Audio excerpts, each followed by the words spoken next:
Nah, biasanya nih Ketua Umum PDI Perjuangan Megawati Soekarno Putri ini kerap memberikan kejutan pada saat hari ulang tahun partai. Seperti dulu saat mendeklarasikan Presiden Joko Widodo waktu itu sebagai capres. Tapi ternyata kemarin ini kecelek ya publik ya. Yang ditunggu adalah siapa capres Siapa PDIP. capresnya? Ternyata sampai akhir tidak ada, bahkan clue-cluenya pun tidak ada. Nggak ada. Kecuali kader partai. Nah,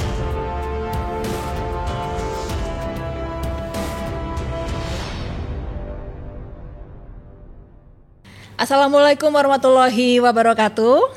Waalaikumsalam warahmatullahi wabarakatuh. Gimana nih kabarnya Babe? Alhamdulillah, Sehat, Be? baik-baik, sehat-sehat. Semoga pemirsa Gaya TV dimanapun Anda berada juga dalam keadaan sehat walafiat dan juga tentunya tetap semangat menimba ilmu ya dan juga mendengarkan obrolan kita. Kita selalu memberikan obrolan-obrolan yang sangat bermutu dan terima kasih, saya masih menjadi pemirsa tetap, menjadi pembicara tetap. Nanti berikutnya tentu akan ada pembicara-pembicara lain ya. Tentunya sebuah kehormatan ya Bia. Terima kasih sudah menyempatkan waktunya. Terima kasih.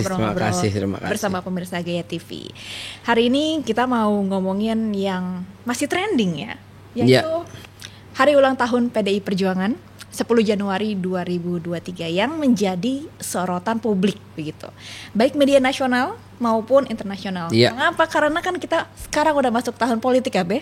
Jelas, tinggal setahun lagi menuju pemilihan. Tinggal setahun lagi ya. Nah, biasanya nih Ketua Umum PDI Perjuangan Megawati Soekarno Putri ini kerap memberikan kejutan pada saat hari ulang tahun partai. Seperti dulu saat mendeklarasikan Presiden Joko Widodo waktu itu sebagai capres. Tapi ternyata kemarin ini kecelek ya publik ya. Yang ditunggu adalah siapa capres siapa PDIP. Capresnya? Ternyata sampai akhir tidak ada, bahkan clue-cluenya pun tidak ada. Nggak ada. Kecuali kader partai. Nah, cuma itu aja dari kader partai sendiri gitu ya. Intinya internal begitu ya, keputusan internal B ya. Tapi ternyata perhatian publik ini justru tertuju pada statement-statement yang dilontarkan Ibu Mega dalam pidatonya mengenai teka-teki capres. Ibu Mega hanya berkata, itu urusan gue gitu. Kayaknya masih segitu misteriusnya ya Be ya. Begitukah seabsolut itu barangkali gitu ya. Itu urusan satu orang pribadi yang memutuskan. Tapi apa boleh buat, itulah hak prerogatif yang diberikan oleh partai kepada Ibu Mega ya. Namun dari sisi kacamata umum, apakah penentuan nasib bangsa ditentukan oleh satu orang? Kiranya PDIP harus berani mengoreksi internal. Kalau usulan dari kami ya, mengoreksi internal, apakah tidak misalnya model keputusannya diambil kolektif kolegial atau sesuai dengan norma dan ideologi bangsa yaitu Pancasila, yaitu musyawarah. Itulah ideologi bangsa. Gak boleh dilangkahi dong. Kerakyatan yang dipimpin oleh hikmah kebijaksanaan dalam permusyawaratan perwakilan, aplikasi daripada sila keempat adalah musyawarahlah. Karena penentuan secara pribadi tentu itu bukan iklim Pancasila ya. Tapi kalau saya lihat menentukan itu pribadi juga berasal dari musyawarah begitu. Jadi musyawarah memberikan amanat kepada pribadi, itu juga musyawarah. Tapi ya begitulah, kita nggak berdebat dengan urusan partai orang lain gitu ya. Cuman kita hanya bisa memberikan saran, semoga ke depan Indonesia dipimpin oleh orang yang bijak, yang cerdas, yang pintar, yang tidak pernah berbohong, tidak pernah berdusta, tidak pernah korupsi, dan selalu membimbing Indonesia untuk kehidupan yang lebih baik. Itu aja harapan kita. Amin ya. Tapi Be, kalau kita perhatikan gitu sistem perpolitikan di Indonesia, utamanya partai politik begitu. Apakah memang sudah hal yang lumrah gitu terjadi di sistem perpolitikan kita, betapa seorang ketua umum partai ini memiliki hak prerogatif yang begitu absolut ya? Enggak. Hanya di PDIP setahu kami. Karena yang lain tidak pernah menyampaikan seperti itu. Misalnya Gerindra memutuskan, Gerindra bukan Pak Prabowo-nya gitu ya. PKS memutuskan, PKS-nya bukan Pak Ahmad Saihu-nya gitu ya. Kemarin kita lihat koalisi daripada PAN memutuskan bukan Pak Zulkifli Hasan-nya. Nah, Nah, khusus berbeda di PDIP, Ibu Megawati memutuskan itu.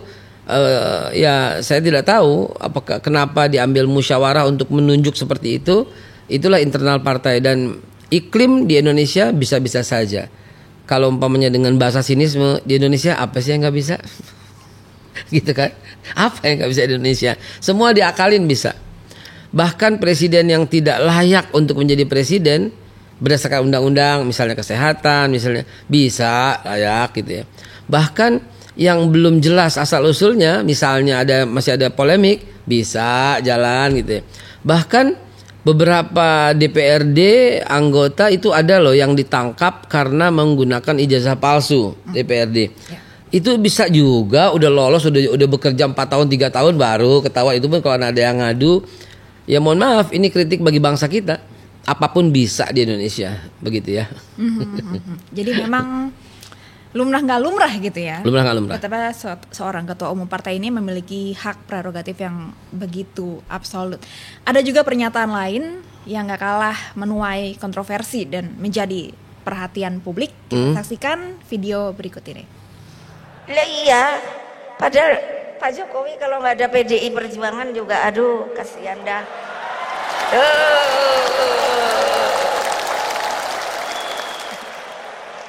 Lo legal formal lo.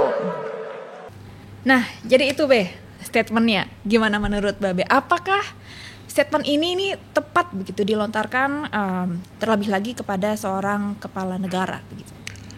Mari saya bawa pemirsa dan menjawab pertanyaan Mbak Egit. Saya bawa ke zaman Bung Karno. Bung Karno itu PNI. Yes, everybody know, semua tahu. Tapi begitu dia jadi presiden, dia copot PNI-nya. Saya masih punya rekaman Presiden Bung Karno. Beliau berkata, saya berdiri saat ini bukan sebagai mandataris, bukan sebagai presiden seumur hidup, bukan sebagai panglima tertinggi, bukan sebagai ketua ini, ketua itu, ketua ini, bukan sebagai itu semua. Tapi saya berdiri di sini untuk pejuang, untuk penyambung lidah rakyat Indonesia. Jadi dia copot semua embel-embel itu. Masa gak bisa mencontoh kepada sang proklamator, yang notabene ini juga ayah dari Ibu Mega gitu ya, yang kita hormati, yang kita junjung sebagai Bapak Proklamator Indonesia. Pun terjadi lagi kepada Bapak Pembangunan Indonesia, Pak Harto almarhum ya. Pak Harto itu kita tahu Golkar gitu ya, Golkar dan ketua umum. Tetapi pada waktu beliau menjadi presiden, tidak pernah mata ini memandang beliau menggunakan baju kuning. Beliau pakai jaket, tidak baju kuning, tidak, beliau pakai batik, beliau pakai jas, beliau pakai ini, dan selalu tidak pernah menyuarakan. Karena beliau juga bukan petugas partai begitu ya. Namun begitu Pak SBY menjadi presiden, sudah mulai bergeser. Kita lihat kemana-mana Pak SBY, mohon izin Pak SBY yang saya hormati, sebagai kritik internal, sebagai tanda cinta, Bapak nggak pernah lepas dengan baju biru. Baik, baju Demokrat juga ini. Demokrat atau PAN nih birunya nih? PAN, ya. Nah, Bapak masih tetap pakai baju biru. Bapak nggak bisa dilepaskan sebagai ketua dari Demokrat. Nah, bukan presiden begitu ya. Nah, akhirnya terbawa oleh zaman Pak Jokowi, di mana-mana tetap aja petugas partai, dan ketika itu diumumkan di publik, wibawa presiden jadi jatuh gitu loh. Kalau mau dibicarakan internal ya silahkan aja internal, tapi ketika di publik wibawa presiden jadi jatuh. Everybody know, semua tahulah saya mantan daripada salah satu juru bicara dari Pak Prabowo di Jawa Tengah, di internasional ya, di televisi. Saya juga bagian daripada tim pemenangan Pak Prabowo waktu itu, juga sebagai salah satu ketua juru debat. Sehingga wajarkah kalau saya berkata sekarang presiden kita ya Pak Jokowi gitu loh. Walaupun pada waktu itu saya tidak memilih beliau, semua tahu itu. Tapi kalau digituin saya merasa gak enak loh hati saya. Gimana ya, dia kan presiden gitu ya. Kalau gak ada PDIP, aduh kasihan deh. Loh, apa nggak kebalik gitu loh? Jangan-jangan PDIP menjadi hebat ini juga gara-gara Pak Jokowi. Nah, kalau dulu kita tahu ada Jokowi effect ya. Jokowi effect, betul. Luar biasanya. Betul. Terima kasih mengingatkan. Jadi gimana ya? Seharusnya itu diucapkan terima kasih kontribusi Pak Jokowi juga membuat kita semakin berkibar dan partai yang besar gitu ya. Dan ya masing-masing seharusnya ada timbal baliknya begitu. Tapi kalau saya melihat ini sebuah ucapan spontan, ya ucapan spontan yang wajarlah gitu ya. Seorang ibu gitu yang merasa care sekali dengan partainya, ya wajarlah gitu ya, kita bisa memaklumi lah. Dan ini kan bukan sekali kan ketelingsut kata-kata gitu ya. Cuman terus terang kalau dengerin Bu Mega pidato emang kita deg-degan juga sih ya. takut salah gitu ya. Karena beliau kan orangnya ceplos-ceplos gitu ya. Aduh kesian deh, ore gitu. Saya kaget juga dengar gitu. Tapi saya dengar dari awal sampai dengan akhir. Sebuah pidato yang kalau menurut secara umum ya berwibawa lah begitu ya di depan kader-kader partai PDIP. Cuma sayang sekali kenapa harus mengatakan itu di publik. Betul. Kalau umpamanya di internal silahkan. Internal ya bukan presiden ya, internal dengan menganggap petugas partai harus menyuarakan suara partai, ya silahkan saja. Tapi kalau sudah sampai di publik, beliau adalah Presiden Republik Indonesia, bukan Presiden PDIP, gitu. Acaranya sih memang internal ya, Be. Hari ulang tahun PDI ke-50. Cuma memang harus menyadari juga mungkin bahwa ini menjadi sorotan publik dan disiarkan gitu di mana-mana. Di internasional juga loh. Betul. Kan nggak enak Ya, ketawa-tawa senyum-senyum gitu, hehehe, senyum-senyum gitu kan nggak enak juga ya.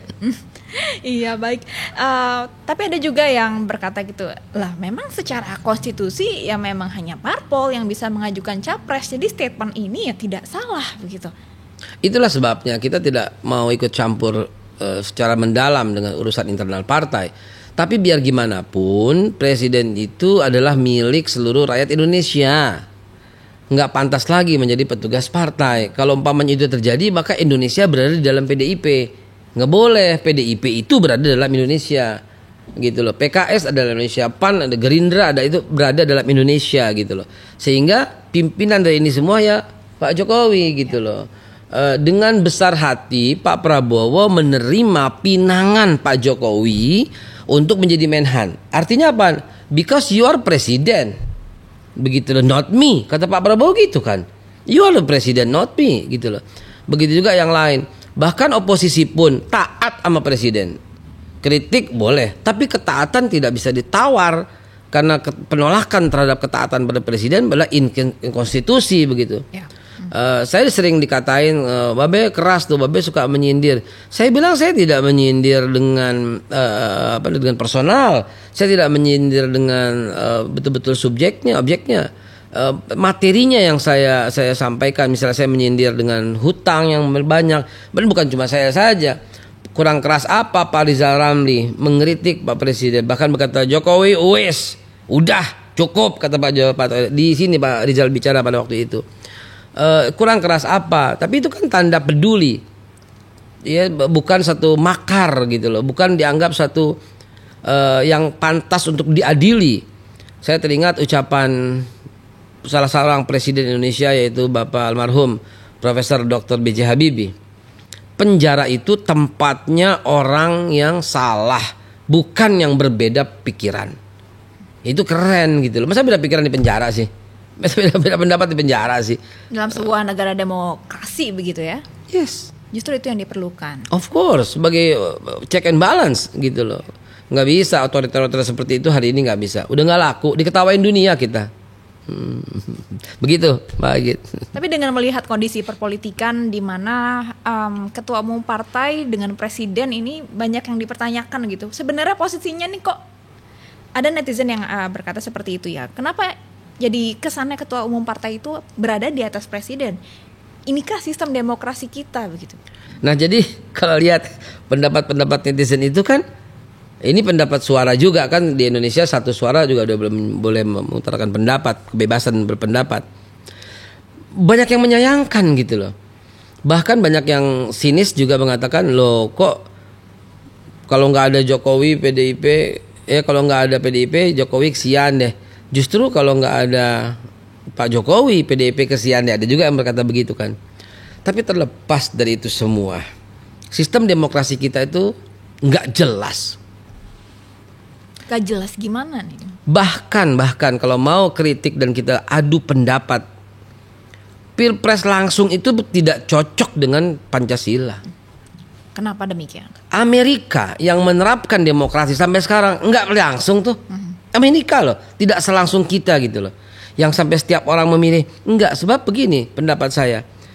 Kerakyatan itu dipimpin oleh hikmah. Hikmah itu adalah wahyu. Ya, kalau mau dikembalikan ke dalam bahasa aslinya. Karena hikmah itu arahan dari Tuhan yang Maha Kuasa, dari Allah Subhanahu wa taala. Jadi Allah memberikan hikmah kepada Ibrahim, kepada Musa, kepada Isa, kepada Nuh, kepada Muhammad SAW. Itu tuh digunakan kata-kata hikmah. Jadi kalau dikembalikan ke bahasa aslinya, kerakyatan yang dipimpin oleh hikmah ini kembali kepada ketuhanan yang Maha Esa. Artinya bangsa Indonesia adalah bangsa yang beragama, sehingga nggak boleh mengabaikan nilai-nilai keagamaan. Oleh hikmah, kebijaksanaan dengan penuh bijaksana yang tidak berpihak kepada salah satu golongan. Berpihaknya kepada apa? Balik kepada kata pertama, kerakyatan. Hikmah dalam permusyawaratan. Artinya keputusan yang diambil untuk kemaslahatan rakyat berdasarkan permusyawaratan. Ya. Gitu loh. Lalu digunakan kata-kata perwakilan. Jadi bukan langsung. Gitu kalau kita mau teliti lebih dalam lagi tentang Pancasila. Saya benar-benar menjiwai Pancasila karena dulu pernah Tarp 4. Gitu. Ya. Jadi kita sebenarnya secara prosedural iya menjalankan demokrasi itu, tapi secara substansialnya banyak yang terlanggar. Hak prerogatif kepada presiden, kepada ketua partai untuk menentukan sendiri seorang diri siapa presiden itu juga bertentangan walaupun prosesnya dilakukan dengan benar. Misalnya ini kan berdasarkan musyawarah untuk menunjuk bahwa ketua partai bisa menentukan, itu ya internal mereka. Itu juga argumentasi yang nggak akan selesai kita bahas, apalagi tidak diwakili oleh teman-teman PDIP di sini begitu kan. Whatever, tetapi harus kita ambil garis gitu loh, bahwa kita tidak mempunyai sistem yang baku dalam penerapan demokrasi. Begitu. Dan ketika misalnya ya Pak Rocky Gerung ya, dia pernah berkata kita ini mesti mengevaluasi demokrasi itu benar apa kagak sih. Jadi masalah loh gitu loh. Ya. Masa pendapat seperti itu jadi masalah? Saya lagi berpikir, kata Pak Rocky Gerung waktu itu, jangan-jangan sistem pemerintahan Islam lah yang terbaik. Abis dia dibully, dipanggil sana sini hanya dengan berkata begitu. Padahal itu kan sebuah alternatif. Bung Karno aja boleh berkata begitu pada waktu berdirinya negara ini. Ya silahkan dan seterusnya. Ya, kita bisa mendengar saat ini pidato-pidato beliau. Atau ini menjadi sebuah diskursus begitu ya? Iya, mestinya kita tuh nggak menutup mata dengan segala perubahan yang terjadi. Muhammad bin Salman adalah tokoh perubahan di Saudi Arabia dan beliau berhasil tuh melakukan perubahan-perubahan yang betul-betul ekstrim. Bapak Anwar Ibrahim, dia berhasil tuh melakukan perubahan-perubahan yang buat kita sih nasionalisasi ya, yang tadinya asing begitu dahsyatnya bisa dikurangi tuh oleh beliau. Kenapa kita tidak? Kita bisa. Sekali aja kita berkata untuk misalnya untuk mengurangi dominasi asing, langsung kita dicap keras, liberal, radikal begitu. Yang cap ya mereka-mereka juga sih ya, para buzzer ya tahu ya. Ya itulah yang terjadi di negara kita. Banyak sekali yang perlu dikoreksi. Dan tolong, mengoreksi itu adalah bukan makar. Mengoreksi itu bukan berlawanan terhadap negara. Mengoreksi itu adalah sebuah iklim demokrasi yang sehat begitu. Ngomong-ngomong soal perubahan ya Bea, 2024 nanti pastinya kita memiliki pemimpin baru karena maksimal 2 periode sudah habis ya. Belum tentu juga. Nah ini masih jadi bola liar ya. Belum tentu juga. Pernah kita bahas juga ya, belum ya. tentu juga. Konon kabarnya masih ada pihak-pihak tertentu yang betul-betul mengusahakan. Ini misalnya ya, ini ya jahatnya sebuah sistem demokrasi ini. Saya bilang jahat ya begini.